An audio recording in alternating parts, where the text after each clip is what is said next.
O să mai am mesaje pentru voi, pentru că oamenii ne scriu și ne trimit foarte multe, dar trebuie să ne mai ocupăm de inima cuiva. Singurul, cred, care s-a întors fericit din club. Cine? Te-ai întors fericit din club. Și încă sunt fericit. Și încă ești fericit. Ea te așteaptă încă. Și dacă nu știu, dar rămâne de văzut.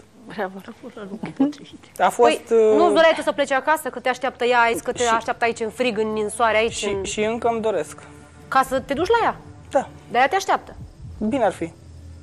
Și dacă nu te așteaptă, ce faci? Nu știu. O caut. Păi hai să vedem. Ca să o cunoaștem și noi, dacă o găsim pentru tine, să o știm să o ținem în loc. Acum o cunoaște toată țara, că dacă dăm materialul, să știm și noi de ce te-ai îndrăgostit. Ce spui? Hai să vedem. Cui i-a dat inima lui, știi că asta e vorba ta, e la tine inima mea, fă ce vrei cu ea, cui i-a dat inima lui Florin într-o seară minunată în club, când a ieșit cu toți concurenții, în următorul material. Mireasă pentru fiul meu.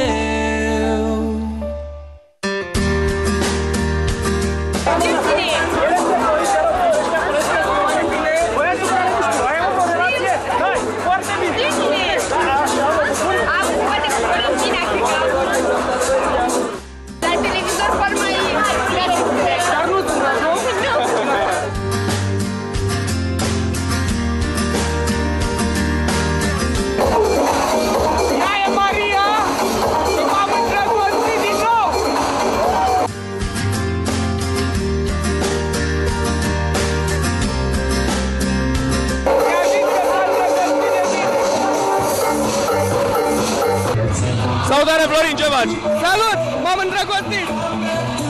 Cum o cheamă? Maria! Și ai convins-o să intre în competiție pentru tine? Ea ar vrea, dar... Ce te minte, Florin? Nu mă minte nimic. Tot ce știu despre ea știu din emisiune și nu are ce să mă mintă. Este foarte drăguț, deștept și cu siguranță că îl susțin, nu? E și frumos pe deasupra.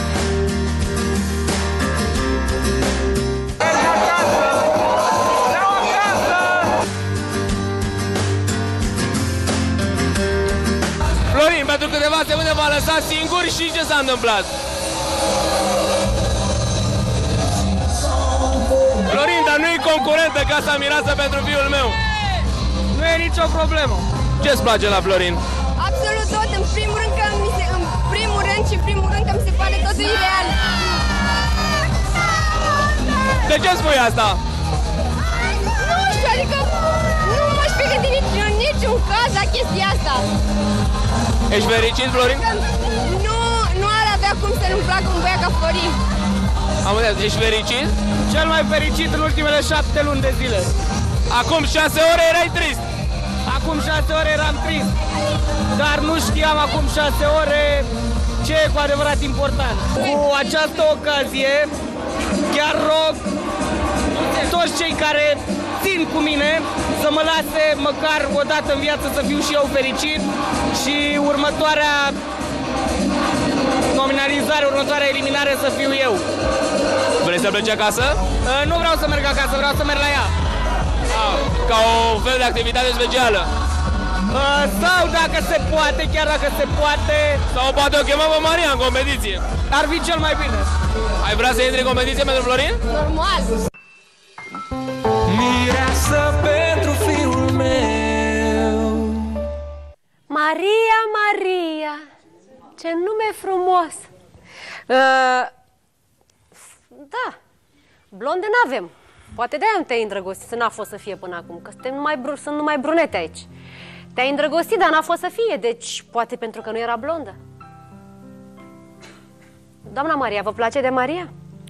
Nu e nevoie să-mi placă mie, doamna Edmund. Vă întreb așa, ca bunică ce lui. Pentru mine era indiferent orice fată, dacă îi plăcea și răspundea la fel cum era el, pentru mine era indiferent. Dar tu ai vorbit cu ea la plecare? Ce ți-a zis? Că mă va aștepta până voi ieși. Și eu vreau să întâmple chestia asta cât mai repede. Da. De ce? Auzi, să iei microfonul, că de atâta cât îți bate inima te-a lăsat la valiera. Auzi, Dar de ce nu o chem pe Maria dacă vrea să vină să o vedem și noi odată, să vedem dacă ai fată serioasă, știi cum e, să venim să vorbim, să ne înțelegem, să discutăm, să vină cu părinții, să o ceri, să vedem ce zice mama, tata, dacă sunt de acord. Adică te duci tu așa de nebun, ești din competiție și nici nu știi dacă te mai așteaptă, dacă ei îi place de tine, cum a zis. Tu ești aici, loco, ia vede ce faci tu. N-ar fi bine să vină și ea să vedem, să avem și noi o înțelegere ca oamenii, să vă cunoaștem, să... Rămâne la aprecierea dumneavoastră a producției și a ei dacă se poate întâmpla Da, cheamă aceasta. tu. Păi eu aș vrea să o chem, doar că eu nu am nicio putere. Ei, crede. Da, spune în primul rând de ce să vină. Uită-te în cameră și zi, Maria. Spune cum știi tu. În momentul ăsta, În momentul ăsta.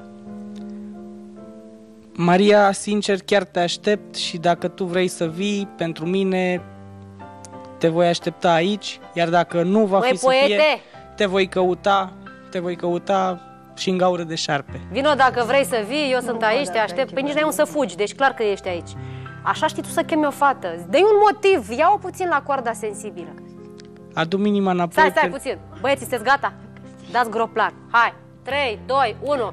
Fii atent, te las preț de o foarte scurtă, tot eu țin cu tine. Fă-ți poezia și Maria pentru tine special imediat.